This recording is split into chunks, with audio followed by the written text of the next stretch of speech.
presentación, el análisis y la interpretación de datos numéricos. Eso lo hemos definido en una de las primeras clases que teníamos nosotros. También hemos visto por qué estudiábamos la estadística, que era para planificar, tomar decisiones y realizar controles de gestión.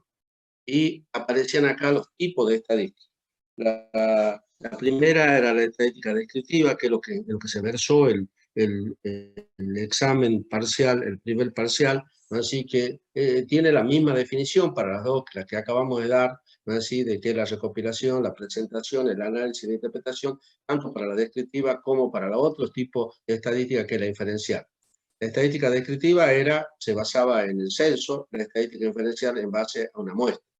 Entonces, esta de la descriptiva, que dice que son los métodos para recopilar, presentar, analizar e interpretar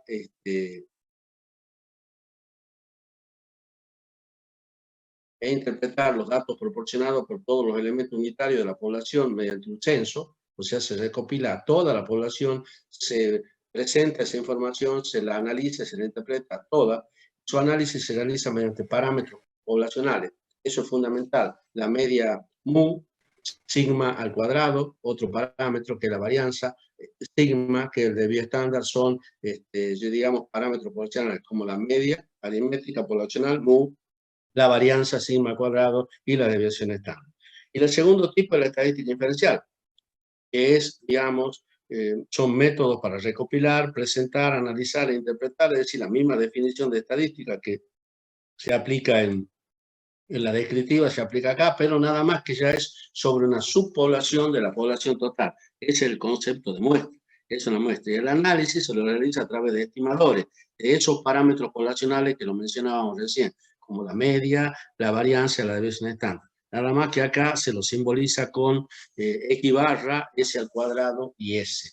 X barra es el estimador de mu, S al cuadrado es el estimador de sigma al cuadrado, y S el estimador de sigma, o sea, de la desviación estándar.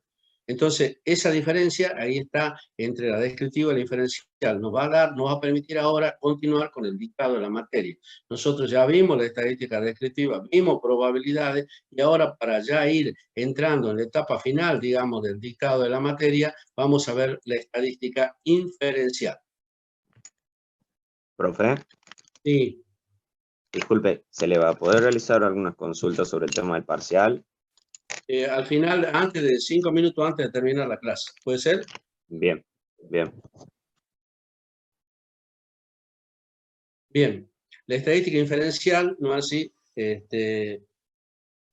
estadística inferencial son, como decíamos, basa en la recopilación, en la presentación, en el análisis y en la interpretación sobre un subconjunto de la población que era la muestra. Y sobre eso se calculaban si el análisis se lo hacía a través de estimadores, recién decíamos. Entonces, ¿qué es una muestra? Una muestra es un subconjunto de la población total o población en miniatura. Es decir, yo tengo, por ejemplo, una torta y una partecita, o tengo una pizza, por ejemplo, una porción de la pizza sería una muestra. Yo quiero analizar a esa pizza, qué tal es el gusto que tiene, pruebo, digamos, una porción de esa pizza y digo, infiero de que es rica o no, o que no me gusta.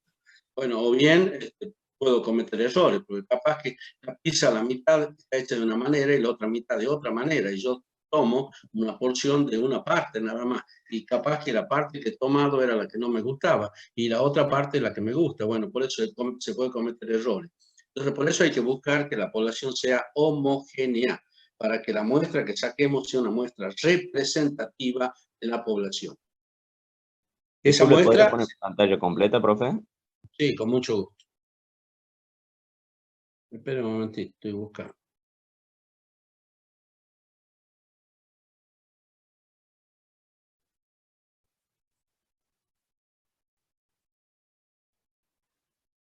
Ahí está.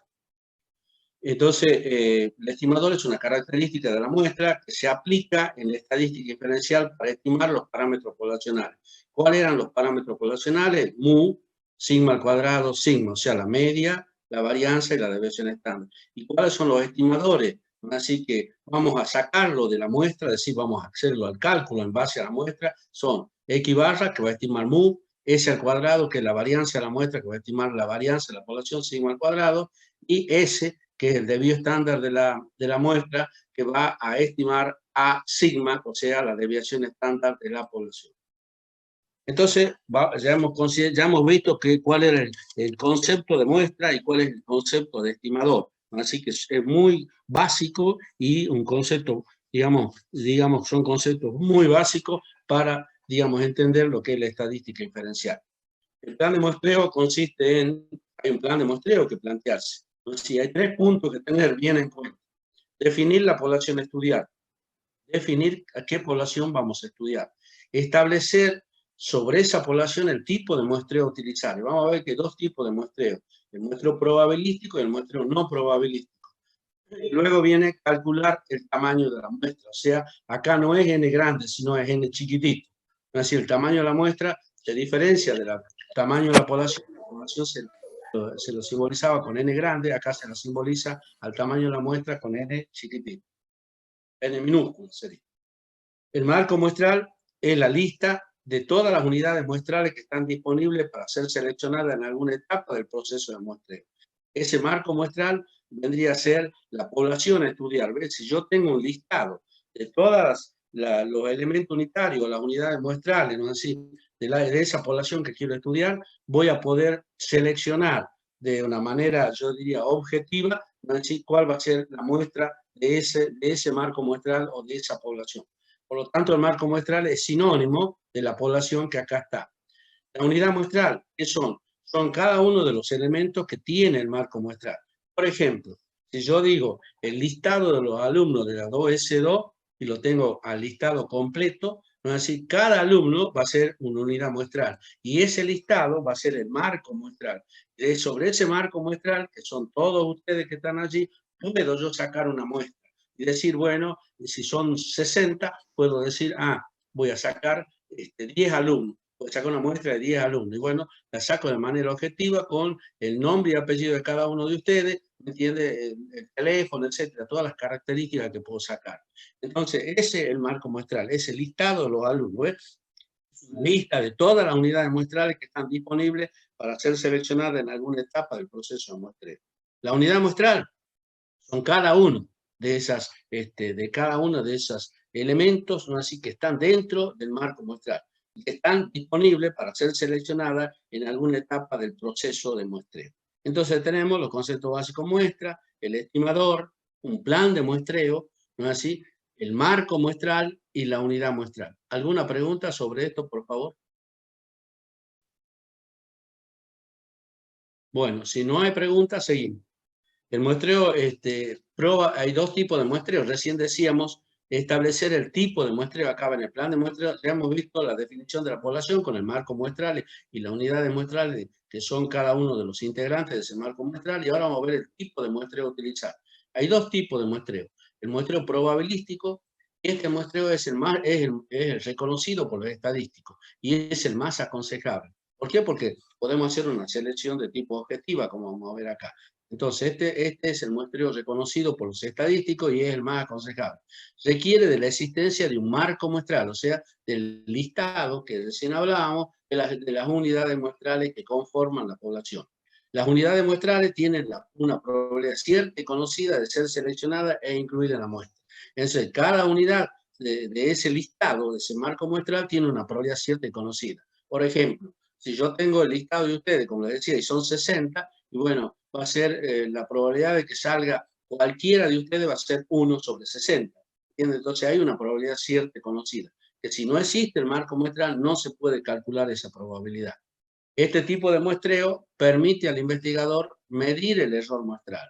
Que, digamos en este muestreo, que es un muestreo de tipo, yo diría, objetivo, de tipo estadístico, nos permite nos permite medir el error muestral que puede presentarse en la muestra. Ya lo vamos a ver más adelante. La selección de la muestra en el muestreo objetivo, en el muestreo probabilístico, es objetiva. Es decir, se puede seleccionar a través de fichas, de bolilleros, de la tabla de números aleatorios. Por lo tanto, es una selección de tipo objetiva. Bueno, voy a repetir de nuevo. Hay 2 tipos de muestreo, el muestreo probabilístico y el no probabilístico.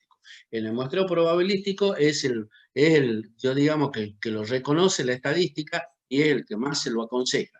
requiere la existencia de un marco muestral, o sea, de un listado de todos los integrantes de la población. Las unidades muestrales tienen una probabilidad cierta y conocida de ser seleccionada e incluida en la muestra, porque sabemos cuántos integrantes hay dentro del marco muestral, y podemos calcular la probabilidad. Y luego, este tipo de muestreo permite al investigador medir el error muestral que puede presentarse en la muestra. Y la selección de la muestra es objetiva. La selección de la muestra, el muestreo probabilístico es objetiva. Ya les dije, a través de fichero, de bolillero y de, ¿cómo le puedo decir? De fichero, bolillero y la tabla de números aleatorios. Y está el otro muestreo que yo les decía, no probabilístico. Son dos tipos de muestreo.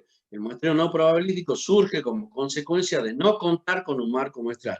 Cuando no hay un marco muestral, y bueno, empieza a aparecer la experiencia, empieza a aparecer la subjetividad, no así del investigador.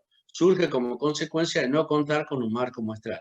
Ante la inexistencia del marco muestral, no se puede calcular la probabilidad que tiene un elemento de la población para ser incluido en la muestra. Es decir, que no hay una probabilidad, no se puede calcular la probabilidad esa que hablábamos recién.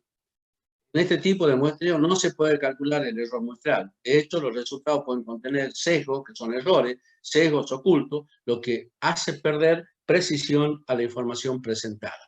Y la selección de la muestra se basa en el criterio subjetivo del investigador. Claro, acá un poco es a dedo, ¿no? Así, el investigador se selecciona en base a la experiencia que tiene el investigador y no a fichero, bolillero, tabla de número aleatorio, que es un poco una selección al azar. Hace una selección objetiva. Vuelvo a repetir, hay dos tipos de muestreo, el probabilístico y el no probabilístico. En resumen, el no probabilístico es todo lo contrario al probabilístico. El no probabilístico no hay marco muestral, no se puede calcular la probabilidad, no se puede medir el error muestral y la selección de la muestra en vez de ser objetiva, como era en el probabilístico, acá es subjetiva. Eso es lo que la diferenciación entre el muestreo probabilístico y el no probabilístico. Dentro de cada de estos dos tipos de muestreo existen métodos de selección de muestras. Está el muestreo simple al azar, el muestreo de proporciones, el muestreo estratificado, el muestreo por conglomerado y el muestreo sistemático.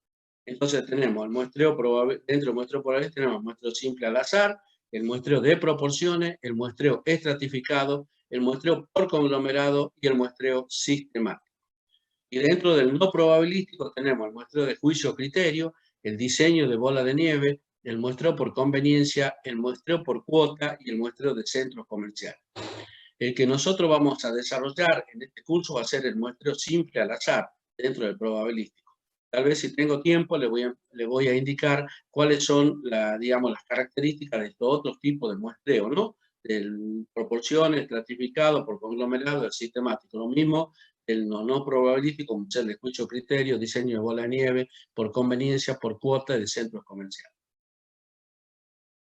Entonces, vamos a volver de nuevo para que ustedes se analicen.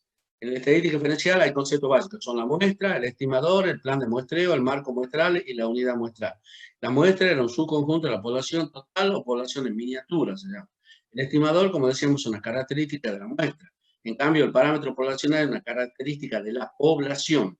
Es una característica de la muestra que se aplica en la estadística inferencial para estimar los parámetros poblacionales. El plan de muestreo, como decíamos hace rato, consiste en definir la población a estudiar, en establecer el tipo de muestreo a utilizar, probabilístico o no probabilístico, en calcular el tamaño de la muestra, el n minúscula. El tamaño de la muestra se simboliza con n minúscula. El marco muestral es una lista de todas las unidades muestrales que están disponibles para ser seleccionadas en alguna etapa del proceso de muestreo.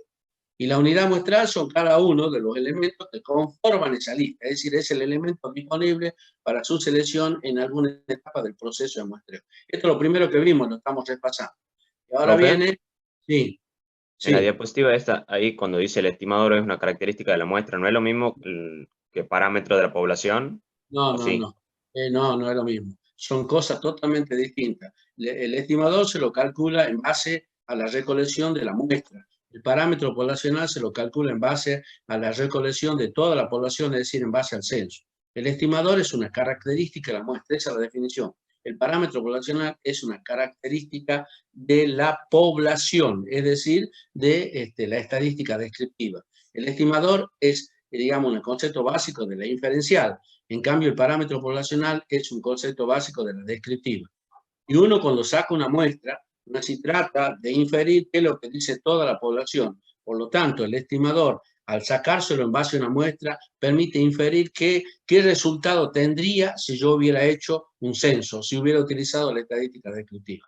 Ustedes saben que la estadística inferencial se la utiliza por razones de costo, es mucho más barato sacar una muestra que hacer sobre toda la población, y por el tiempo de procesamiento de la información. Entonces, el estimador es algo que surge de la muestra, que va a permitir estimar, valga la redundancia, los parámetros poblacionales, que es lo que se hace en base a la estadística descriptiva.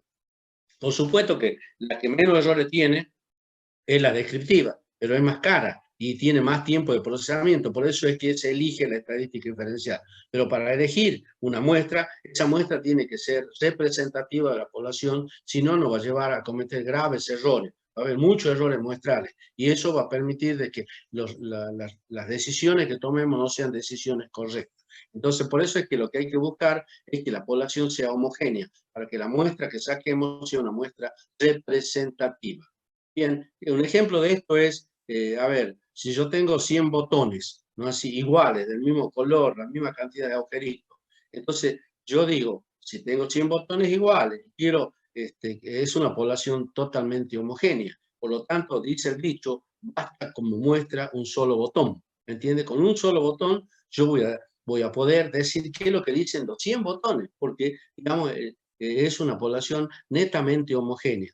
Si no es homogénea, hay que tratar de homogeneizarla para que la muestra sea representativa. Y si es heterogénea, bueno, ya para eso existen estos otros muestreos que yo le acabo de mencionar. En el caso del probabilístico, el muestreo simple al azar, el muestreo sistemático, el muestreo por conglomerado, el muestreo por conglomerado, el muestreo de proporciones, el estratificado, y si no, en el caso no probabilístico está el de juicio criterio, el de bola de nieve, el por conveniencia, por cuotas de centros comerciales. Bueno, entonces eso es lo que uno trata, ¿no? Así de que a través de que la muestra sea representativa de la población para que los resultados que nos den, ¿no? Así, estos estimadores sean resultados, como les repito, ¿no? Así, resultados que nos permitan tomar decisiones de tipo correcto. Había dos tipos de muestreo, les decía, el muestreo, perdón, ¿quién era? ¿Leguizamón que me preguntaba? Sí, profe. Bueno, ¿alguna pregunta ante esta situación? Son dos cosas distintas. Sí, quedó claro. Son dos cosas. Una cosa es el estimador, que se basa en una característica de la muestra, en cambio el parámetro poblacional es una característica de la población. El estimador estima al parámetro poblacional, ¿entiendes? Estima. Bien. Bien. Muestreo probabilístico. Este muestreo es el reconocido por los estadísticos y el más aconsejable. Requiere de la existencia de un marco muestral. Las unidades muestrales tienen una probabilidad cierta y conocida de ser seleccionada e incluida en la muestra, y este tipo de muestreo permite al investigador medir el error muestral que puede presentarse en la muestra. La selección de la muestra en el muestreo probabilístico es objetiva. Luego viene el muestreo no probabilístico. Surge como consecuencia de no contar con un marco muestral. Ante la inexistencia del marco muestral, no se puede calcular la probabilidad que tiene un elemento de la población para ser incluido en la muestra. Es decir, en el otro se podía calcular la probabilidad, aquí no se puede calcular. Y acá no hay marco muestral. Entonces, el investigador recurre a este tipo de muestreo que es no probabilístico. En este tipo de muestreo no se puede calcular el error muestral, por eso es que hay que buscar una población netamente homogénea. ¿No? Sí, de hecho, los resultados pueden contener sesgos ocultos. Sesgos son errores, como les decía recién, errores ocultos, lo que hace perder precisión a la información presentada. La selección de la muestra se basa en el criterio subjetivo del investigador. ¿Ven? Esa es la comparación entre probabilístico y no probabilístico. El probabilístico hay marco muestral. En el no probabilístico no existe marco muestral. En el probabilístico se puede medir el error muestral. En el no probabilístico no se puede medir el error muestral. En el probabilístico se puede calcular una probabilidad cierta y conocida ¿no es así? De que cada unidad de muestreo o de unidad muestral pueda participar en el proceso de selección de la muestra. En cambio, en el no probabilístico no se puede calcular esa probabilidad. La selección de la muestra en el probabilístico es objetiva, la selección de la muestra en el no probabilístico es subjetiva, como dice acá. ¿Alguna pregunta? Bueno, si no hay pregunta, bueno, estábamos en el muestreo probabilístico, en el no probabilístico. Les contaba que había diferentes métodos de selección de muestras. Simple al azar, proporción, el estratificado, el por conglomerado y el sistemático, que están dentro del muestreo probabilístico. Y dentro del no probabilístico están la de juicio criterio, el diseño de bola de nieve, el muestreo por conveniencia, el muestreo por cuota, el muestreo del centro comercial. Bien, yo les dije que íbamos a tratar de ver uno de ellos, o muestreo, que es el muestreo simple al azar. Los otros tipos de muestreos, yo en la próxima clase, que va a ser el próximo miércoles, vamos a hablar un poquito de cada uno de esos muestreos. Yo les voy a comentar para que ustedes, digamos, entiendan, ¿no es así? Digamos, cómo se diferencia uno de otro. Pero ahora vamos a entrar en el muestreo simple al azar, que es este que está acá, ¿ves? Dentro del probabilístico está el muestreo simple al azar, el que vamos a desarrollar en este curso. ¿Sí? Bien, se llama muestreo simple al azar a aquellos donde cada muestra posible tiene igual probabilidad de ser elegida. Cada muestra posible es una característica de, yo diría, del concepto que definíamos recién de muestreo probabilístico. Es un muestreo probabilístico. También otra forma, la selección es objetiva, y acá la técnica de selección es objetiva, bolillero, fichero, tabla numeratorio. También el error muestral se puede medirlo, ¿me entienden? De tal manera que existe un marco muestral. Entonces, todas las características que recién hablábamos del probabilístico se aplican acá en el muestreo simple al azar. Entonces, ¿cuál es el concepto? Se llama muestreo simple al azar. Algunos autores lo llaman aleatorio simple también, ¿no? Pero acá lo llamamos nosotros muestreo simple al azar. Si ven como aleatorio simple, la lectura de algún libro es lo mismo, ¿no? Muestreo simple al azar o aleatorio simple es aquello en donde cada muestra posible tiene igual probabilidad de ser elegida. Yo les decía que si ustedes son el marco muestral, el listado de los 60 alumnos, por decir, ¿no es así? ¿Cuál es la probabilidad que tiene cada uno de ustedes? Que va a ser 1 sobre 60. 1 sobre 60 es la probabilidad de que yo, como profesor, lo elija, ¿no es así? Al momento de sacar la muestra. La probabilidad que tiene usted de ser elegido al momento de que yo saque una muestra. Si yo quiero sacar, como recién les decía, de los 60, 10 alumnos que pasen al frente, ¿no es así? A exponer, ¿no es así? Entonces cada uno va a tener una probabilidad de 1 sobre 60 para ser elegido. Y, entonces yo pongo, ¿cómo hago? Y aquí están las técnicas de selección de la muestra. Puedo utilizar bolillero, pongo 60 bolillas y entonces empiezo a mover, saco la primera bolilla, sale el número 10 y el que tiene el número 10 pasa al frente. Luego, como es, para que no se repita, es sin reposición, ¿no es así? La dejo a la bolilla afuera y sigo moviendo el bolillero. Ya no tengo 60, tengo 59. Entonces sale el número 15, pasa el 15. Luego sale el número 1, pasa el 1. Y así hasta llegar a los 10 alumnos que yo voy a tomar como muestra, usando una técnica objetiva como el bolillero. ¿Me entienden? Y de esa manera, esos 10 alumnos, cuando yo le tome la lección, supongamos a esos 10 alumnos, voy a inferir, esa es la estadística inferencial, voy a inferir de que si esos 10 alumnos, ¿no es así?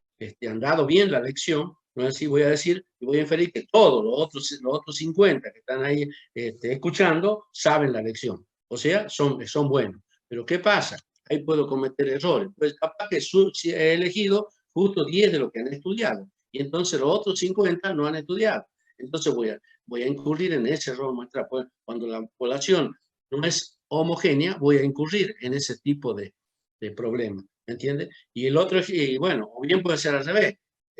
Los 10 pasan y no saben nada y ocurre que los otros 50 han estudiado.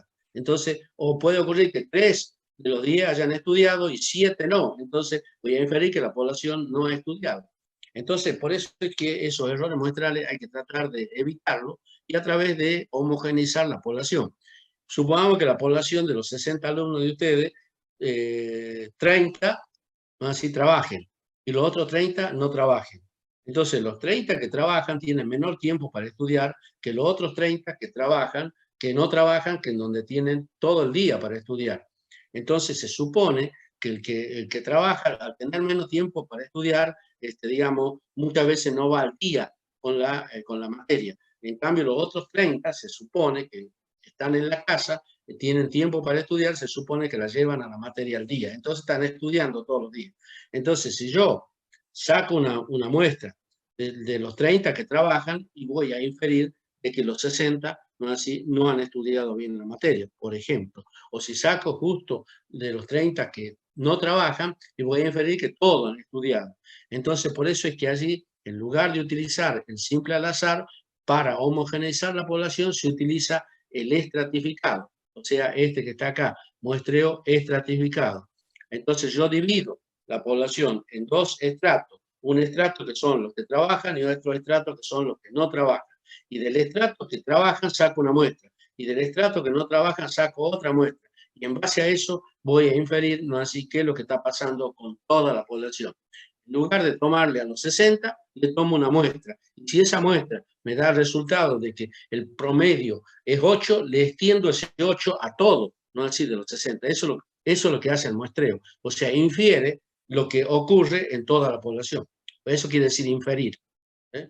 Entonces se llama muestreo simple al azar, aquello donde cada muestra posible tiene igual probabilidad de elegir. Si son 60, meto 60 bolillas y utilizo el bolillero. Y voy moviendo el bolillero y sacando cada bolilla. O bien utilizo 60 fichas, ¿me entiendes? Del mismo tamaño, puede ser, ¿entiendes? Y del mismo color, y saco y mando a alguien que vaya sacando 10 fichas. Saco primero una, saque otra, eso se llama selección subobjetiva, no es una selección objetiva. Y la otra es la tabla de número aleatorio. La tabla de número aleatorio, en lugar de utilizar bolillero y fichero, que son caros, se puede sacar una fotocopia, ¿no? Así, a la tabla de número aleatorio que está en los libros de estadística, en los anexos de los libros de estadística, o bien en programas de computación. ¿No? Así también aparece la tabla de número aleatorio. Esta tabla de número aleatorio tiene 6 columnas. Columnas, no se olvide, las columnas son como cuando uno estamos parado en forma vertical, no en forma horizontal, que es como si estuviéramos acostados, sino parados. 6 columnas con números de 5 dígitos. Cada columna tiene, ¿no es así? Qué sé yo, debe tener 60 filas, ¿me entiendes? 50 o 60 filas de números, cada columna. Por lo tanto, vamos a tener una columna con 60 filas, otra columna con otras 60 filas, así hasta la sexta columna con 60 filas. Y entonces, para ingresar a la tabla de número aleatorio, hay que predefinir por qué columna vamos a entrar. Si yo tengo 6, puedo decir, entro por la columna número 3. Me voy a la columna número 3 y digo por la fila número 2 y voy en donde intercede la columna 3 y la fila número 2 hay un número de 5 dígitos. Toda la columna tiene un número de 5 dígitos. Entonces esos 5 dígitos, yo digo, si yo tengo 60 alumnos, y bueno, es desde el 0,1 hasta el 60. Quiere decir que tengo 2 dígitos por cada elemento unitario. Entonces empiezo yo, si el número aleatorio, la tabla de número aleatorio de la cuarta columna, segunda fila, como recién decíamos, ¿no? Así tiene el número 0, 22, 35, por ejemplo, 0, 22, 35, ahí están los 5 dígitos, empiezo con los 2 primeros números, 0, 2, y bueno, aparece el 0, 2, es la primera persona que debe pasar, la persona que tenga el número 2, el 0, 2, pasa.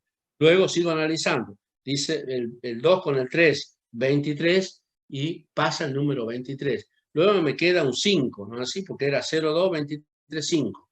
Me queda el 5. Ese 5 lo voy a unir con el número de la misma fila de la columna siguiente o con el número de la fila que está por debajo. Entonces eso también tengo que definir cuando yo termine de analizar ese número por dónde sigo. Primero elijo columna, fila, y luego, terminado de analizar ese número, ¿por dónde sigo? Generalmente se sigue por la siguiente columna, o sea, el número por la misma fila de la siguiente columna. Y si en la fila de la siguiente columna está el número 122, 31, bueno, entonces voy a empezar el 5 que me queda, con el 1 primero que tengo de la otra, digamos, del otro número aleatorio de 5 dígitos que está a la par, y me da el 51. 55 y el 1 me da el 51. Y como acá son 60, el 51 también está, pasa el 51. Luego pasa el 2 con el 2, el 22, pasa el 22. Luego pasa el 31. Y así hasta completar los 10 alumnos, ¿no? Así que yo quiero como muestra. Bueno, a ver, ¿alguna pregunta, por favor?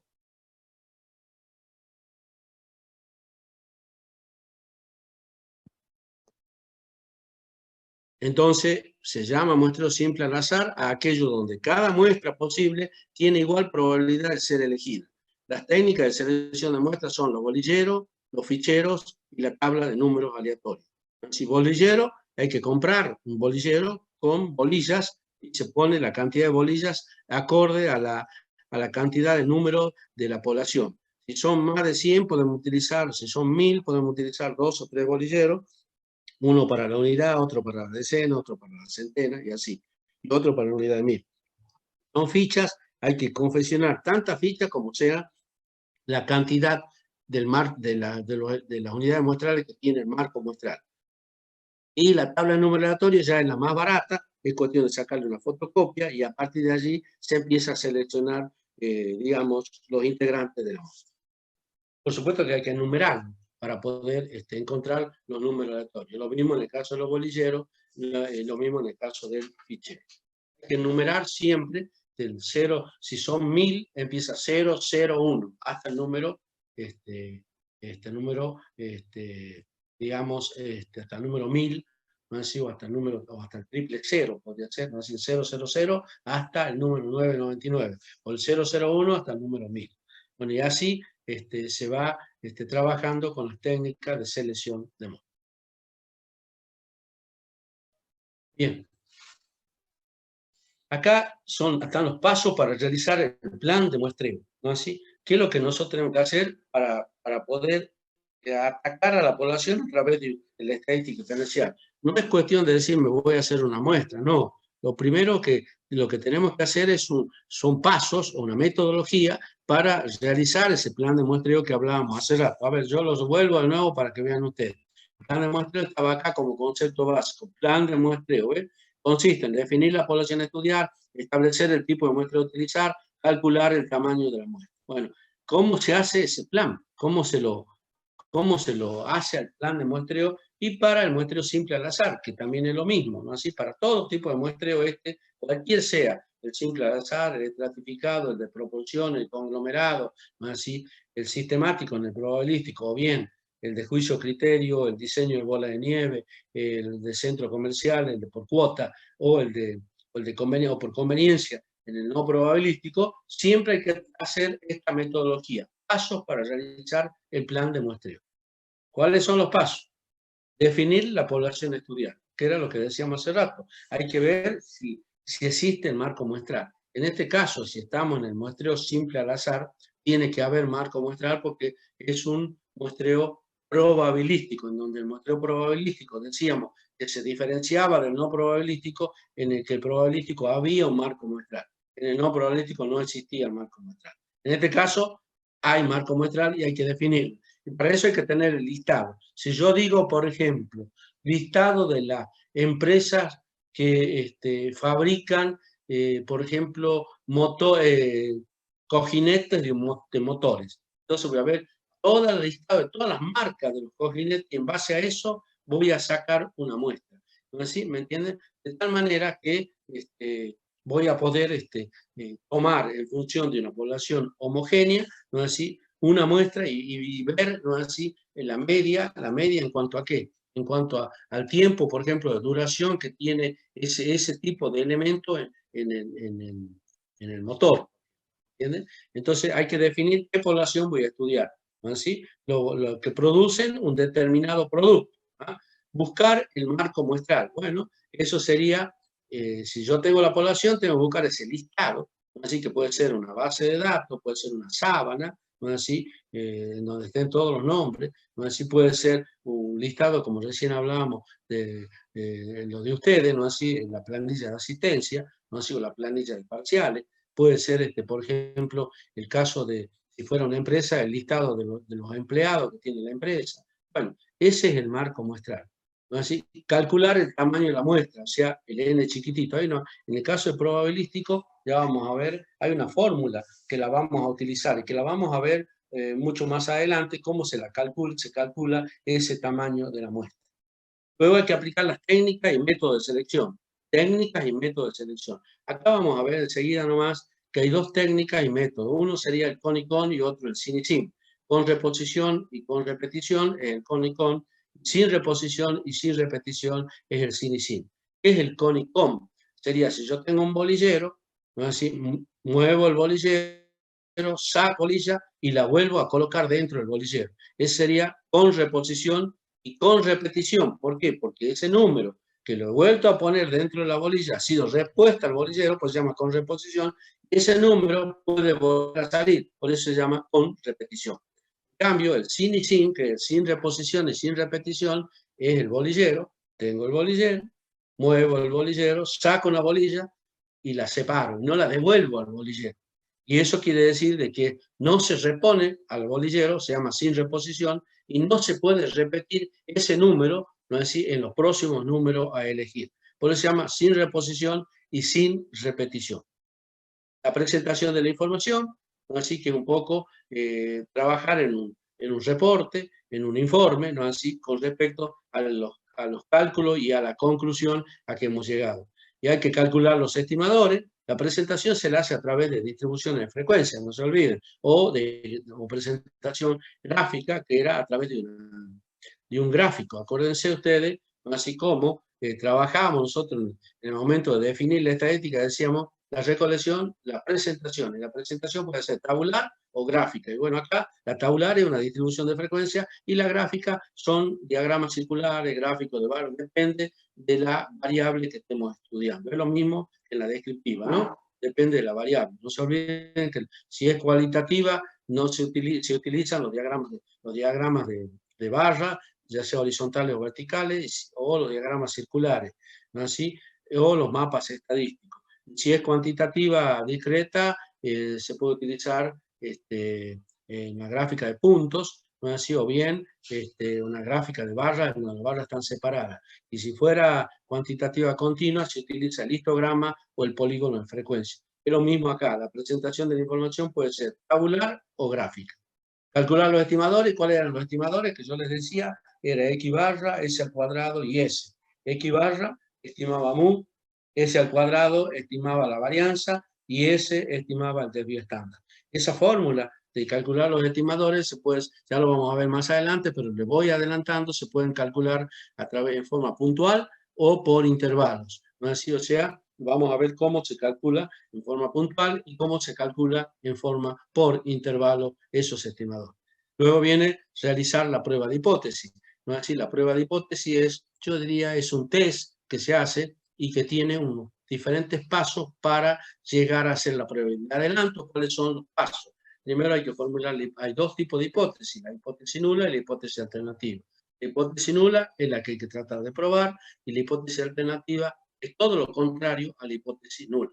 Hay que formularla el primer paso. El segundo paso sería establecer el nivel de significancia o nivel de significación. El tercer paso era calcular el punto crítico que me va a determinar digamos, la frontera entre la región de aceptación y la región de rechazo. El cuarto paso era calcular los estimadores que están acá. El quinto paso era calcular un Z, ¿no? Así que se llama estadístico de prueba, y ese estadístico de prueba lo llevamos a esa curva en donde está la región de aceptación y la región de rechazo y vemos dónde cae. Si cae en la región de aceptación, aparece el sexto paso, que es aceptar o rechazar la hipótesis nula.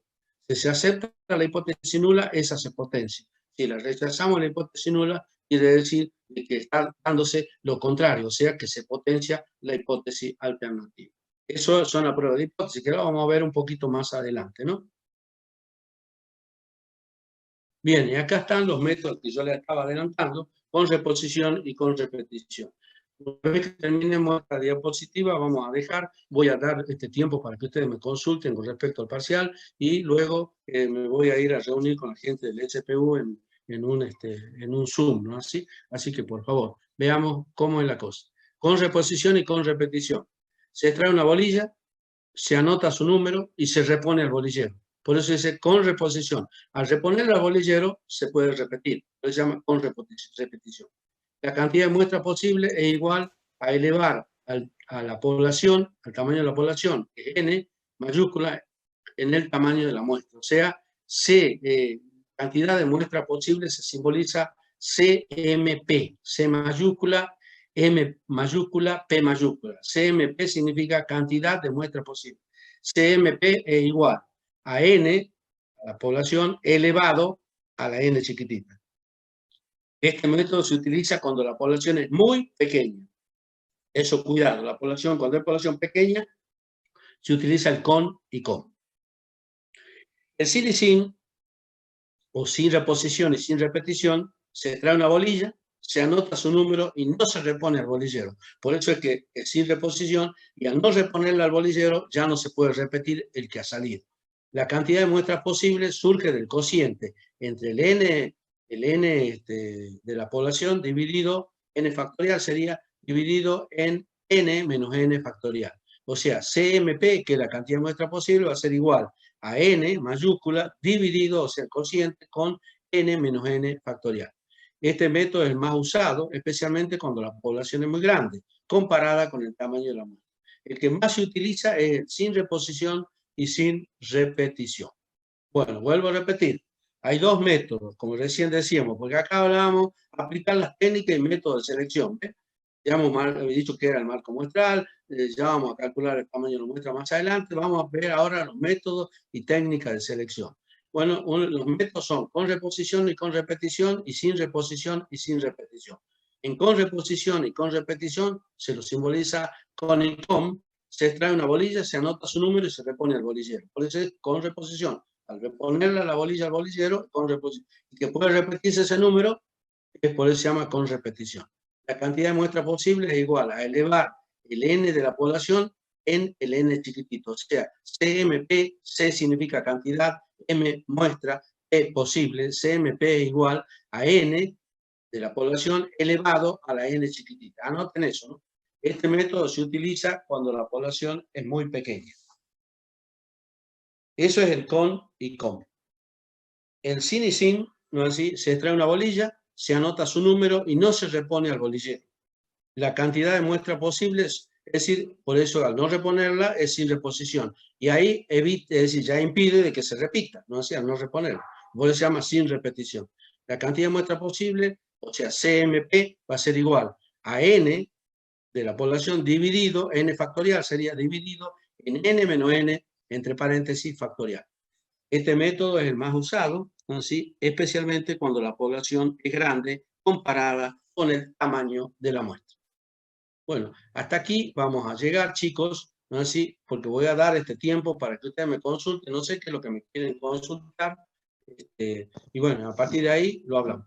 Seamos ordenados, yo tengo 10 minutos, ¿no? ¿Sí? Así que por favor seamos ordenados y hablemos de uno por vez. ¿Quién quiere comenzar a hablar? Profe. Estoy hablando del parcial, ¿no? Sí. Bueno. Es con respecto a una duda que tengo. En uno de los puntos me preguntaba lo siguiente: en el COVID-19 la variable que determina la cantidad de días en que se duplican los infectados es, y me daba las opciones. Yo coloqué cuantitativa discreta. No, es continua. Yo te lo dije, continua. ¿No así? No, vos sabés que los días se miden en horas, ¿no así? Entonces vos al día lo tenés que medir. No es decir, es como la edad. La edad vos la contestás, ¿no así? Tengo 20 años. Pero vos no tenés 20 años. Vos tenés, ¿no es así? ¿Cómo te puedo decir? Vos tenés 20 años, 3 meses, 4 días. Bueno, acá la cantidad de días puede decirse, sí, un día, pero capaz que son, el día ese, son 10 horas, 15 horas, hasta llegar a las 24 horas. Entonces, la cantidad de días es una variable cuantitativa continua. Sí. ¿Qué otra pregunta? ¿Profe? Sí. Por mi parte. Bueno, listo. Y bueno, ya voy a hablar enseguidita, le voy a dar a ustedes qué es lo que va a pasar a partir de acá, de tal manera que quédense, quiero que se queden tranquilos. Bueno, sigamos. ¿Quién más me pregunta? Le hago una consulta.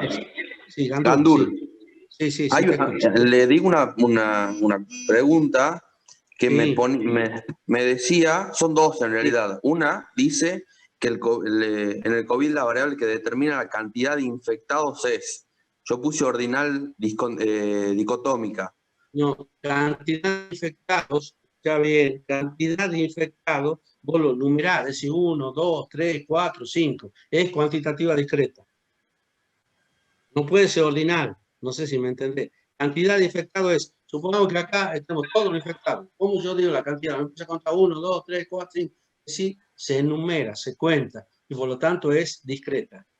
Profe, en la teoría, le digo, en la teoría parecía cuando describía a la ordinal dicotómica, a la ordinal en realidad, aparecía el tema de estado de salud. Sí, pero eso, el estado de salud es bueno, malo o regular, depende del criterio del investigador. Vos no puedes decir cantidad de infectados bueno o cantidad de infectados malo. O cantidad, no, si no se cuenta. ¿Sí? Vos decís cantidad, te dice cantidad, hijo. ¿Entendés? Es decir, cantidad significa cuántos infectados hay. ¿Me entendés? Vos has visto que los partes que aparecen en la televisión dicen cantidad de infectados 15.260. ¿Cómo han logrado eso? No puede ser ordinal, es un número. Entonces, ¿cómo han logrado llegar a esos? Y lo han empezado a contar, dice, sueldo es uno, otro, lo empiezan a contar y dice, llegó a los 15.000. ¿Entiendes lo que digo? Hoy te dicen, la cantidad de infectados en el día de hoy son 1.250. ¿Cómo han llegado a contar esos 1.250? Y bueno, lo han enumerado, lo han empezado a contar y es un número. Y al ser un número ya te está eliminando todo de lo cualitativo, ya es cuantitativo, ¿me entiendes, hijo? Y por lo tanto, es cuantitativo discreto, sí. La otra preguntita, profe, decía que para... todo lo que quiera. Sí, todo lo que quiera, no hay problema, sí. Te digo, para representar gráficamente una variable cualitativa se utiliza un gráfico de barras con dos ejes de coordenadas cartesianos. No, sí, eso es falso. Eso es falso. Claro, es falso. ¿Por qué es falso? Porque nosotros utilizamos diagrama de barra en la cualitativa. En la cualitativa se utiliza diagrama de barra con solo eje de coordenadas cartesianas. Si fuera, por ejemplo, lo puede utilizar el eje de las abscisas y ahí vas a hacer una barra vertical. Si utiliza el eje de las ordenadas, una barra horizontal. Eso también lo hemos visto en la teoría, ¿me entendés, hijo? Es decir, no es... claro, la gráfica, ya te está diciendo gráfica, es para las variables cuantitativas. ¿Sí? Perfecto. Bueno, muchas gracias, profe. Sí, bien. ¿Qué otra pregunta, chicos? Yo, profe. Bueno, sí. ¿Quién es? ¿Busto? Sí, bueno, a ver, Busto. ¿Qué es lo que... Sí. Dice, el histograma es una gráfica de barra en donde estas se encuentran unidas y sirve para graficar variables cuantitativas. Sí. Bien, así decía la pregunta. Yo puse verdadero. Sí. ¿Cómo? Así decía la pregunta. Ajá. ¿Y qué? Sí. ¿Qué has puesto vos? Yo puse verdadero y me pone como que está mal. Claro, porque es cuantitativa, te dice. ¿Qué tipo de cuantitativa? El histograma es para cuantitativas continuas. Sí, bueno, ahí no dice cuantitativa continua. Ahí te dice cuantitativa, te generaliza. Pero, claro, ¿entendés? Entonces es falso. Pero las continuas están dentro de las cuantitativas. Claro, pero es continua. Vos sabés que las cuantitativas son cuantitativas continuas y las discretas. Y las discretas se grafican a través de un gráfico de barra, pero separadas las barras. Y las continuas en un gráfico de barras donde las barras están unidas y se llama histograma. Si vos me pones... Sí, sé yo eso, pero yo tomaba como que las continuas está dentro de la cuantitativa. Entonces, por eso puse verdadero. Porque yo te generalizo, si yo te generalizo, es falso. No te puedo generalizar, tengo que ser muy específico. Tengo que decir, es para las cuantitativas continuas, el histograma. Ahora, si yo digo que el histograma es para todas las cuantitativas, está mal. Porque el histograma es solamente para las continuas, no es para las discretas. Es que no dice que es para todas las cuantitativas. No, es que no es para todas las cuantitativas el histograma, ese es el error tuyo. El histograma no dice tampoco, dice para variables cuantitativas. ¿Cómo? ¿Cómo decir? Acá no dice para todas las variables cuantitativas. No, léeme de nuevo. A ver, lee de nuevo cómo dice la pregunta. El histograma es una gráfica de barra en donde estas se encuentran unidas y sirve para graficar variables cuantitativas. Y bueno, te está generalizando. Te está diciendo que es para todas las cuantitativas. No, dice, yo entiendo como que sirven para graficar variables cuantitativas. No. si el histograma es una discusión semántica, ¿no? No, yo creo que vos tenés que entender bien. Si yo te digo, ¿me entendés? A ver, todos los que tienen buzos azules, ¿no es así? Mal estudiado. ¿Está bien eso? Sí, entiendo lo que usted me plantea, pero acá no dice para todas las variables cuantitativas. Pero te está diciendo que vos utilices, si yo tengo para que vos utilices el histograma, es clarito, tendría que haber decir... Sí, para variables continuas, por eso yo lo tomo como que era verdadero.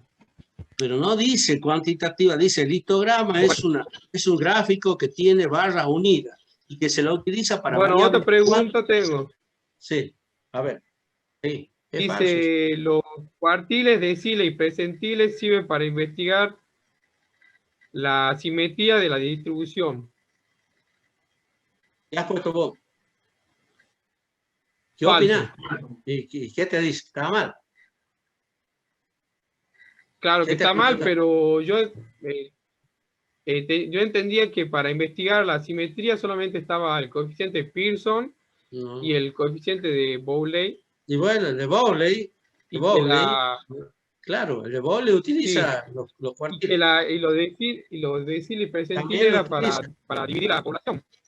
No, vos, hay dos tipos de coeficientes, es decir, el coeficiente de Pearson y el de Bowley. El de Pearson lo utiliza los parámetros poblacionales, la media, la mediana, el modo. Y el otro utiliza los cuartiles. Que si yo a los cuartiles, yo digo que el cuartil, por ejemplo, el cuartil 1 te deja un 25% para un lado y 75% para el otro. El cuartil 1 es lo mismo que el percentil 25, ¿entendés? Y el cuartil 2 es lo mismo que la mediana. Por lo tanto, se puede hacer se interpreta, en este caso no se puede hacer, sino se interpreta que los cuartiles, los deciles y los percentiles sirven también para establecer si son simétricas o asimétricas. No lo había enseñado así. ¿Quién no le ha enseñado así? No sé quién, yo te he enseñado así. Sí. No, ¿qué he dicho? No. Me estás cuestionando lo que yo te he enseñado. No, yo participo en todas sus clases, estoy en todas sus clases y nunca tomé apunte de algo así. Querido, espera, si vos has interpretado mal, es problema tuyo. Lo que vos tenés que hacer es leer los libros, ¿me entendés? Es cuestión de que vos interpretes una cosa. Yo leí los apuntes. Sí, yo no quiero entrar a los apuntes que están acá en el aula y...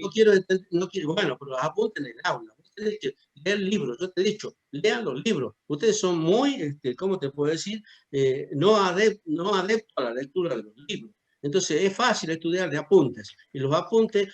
Claro que no lo tengo el libro. Bueno, ahí tenés que buscar un libro. Digamos, hay libros digitales, hay que buscarlos. Claro. Yo tampoco te puedo decir, voy a ir a tu casa y te voy a llevar mi libro. Bueno. No le pido eso. Bueno, por eso te estoy diciendo. Yo creo que no cuestiones, no así cosas que son incuestionables. ¿Me entiendes? Vos estás cuestionando esos temas de la cuantitativa, tenés un error tremendo de concepto. ¿Me entiendes? Y en el caso de los cuartiles y de los deciles también. Entonces no es que, y todavía me culpa que yo te enseño mal, así me estás diciendo. Sí. No, yo no le culpo a usted, yo le digo que usted nunca lo había explicado así como está. Eso es otra cosa. Y yo también, bueno, pero no hay tiempo, ¿me entendés? No hay tiempo. Yo lo he repasado y lo he visto varias veces. Así como estoy haciendo la inferencial, que lo vuelvo a repetir a la diapositiva, la vuelvo a repetir, y ustedes por ahí no entienden. Bueno, ya está. Listo. ¿Y otra cosa? ¿Alguna otra pregunta, chicos? Profe, disculpe. Sí. Con respecto a la pregunta que yo le había dicho de la duplicación de días, no me ha quedado bien en claro por qué es que se mide en horas, digamos, o sea, cuando veo los informes, todo que pasan por la tele, siempre hablan de días concretos, digamos, no hablan de... Pero también cuando te pasan por la tele te dicen la edad promedio, ¿cuánto te dicen? Sí, es verdad eso, con respecto a la edad, pero bueno, en este caso están hablando... La edad es lo mismo que la variable de cantidad de días. Siempre se discretiza, o sea, se la contesta como si fuera discreta, pero la naturaleza de la variable es continua. Eso es lo que tenés que entender. La naturaleza de la variable es continua, pero se contesta. O sea, ¿la edad también es continua? La edad también es continua, claro. Claro, si yo lo he dicho ahí, lo he dicho en la clase. Bueno, por supuesto, no sé si habrán escuchado ustedes. Bueno, chicos, yo ya se me está haciendo la hora. les digo, van a tener oportunidad porque va a haber un segundo parcial y luego va a haber la recuperación para aquellos que han sido aplazados y para los que han aprobado. Vamos a ver qué pasa ahora. Voy a tratar de hablar con respecto al tema de la promoción, no así de la aprobación directa, a efectos de tener alguna información y la semana que viene le voy a estar diciendo. ¿Sí? Profe, una pregunta. Sí, rapidito, hijo. Sí, no, con respecto a los que están entre 4 y 7, digamos, o sea, que están aprobados, pero no para promoción. Sí, el que está entre 4 y 7, si saca 7 en el segundo, ya te la estoy contestando, ya sé lo que me estás preguntando. Si saca 7 o más de 7 en el segundo, le voy a dar una recuperación del primero para levantar la nota y ver si puede aprobar. Ah, bien, perfecto. Muchas gracias. Bueno, eso es lo que yo sé que eso me estaba preguntando. Bueno, eso es lo que estoy queriendo decir, eso es lo que te digo, que voy a hablar ahora para ver qué es lo que pasa. ¿Me entendés, hijo? Bueno, nos estamos viendo la semana que viene, ya saben, van a tener clase conmigo de nuevo. Hasta luego, adiós, suerte. Chao, hasta luego. profe. Hasta luego, hijo, hasta luego.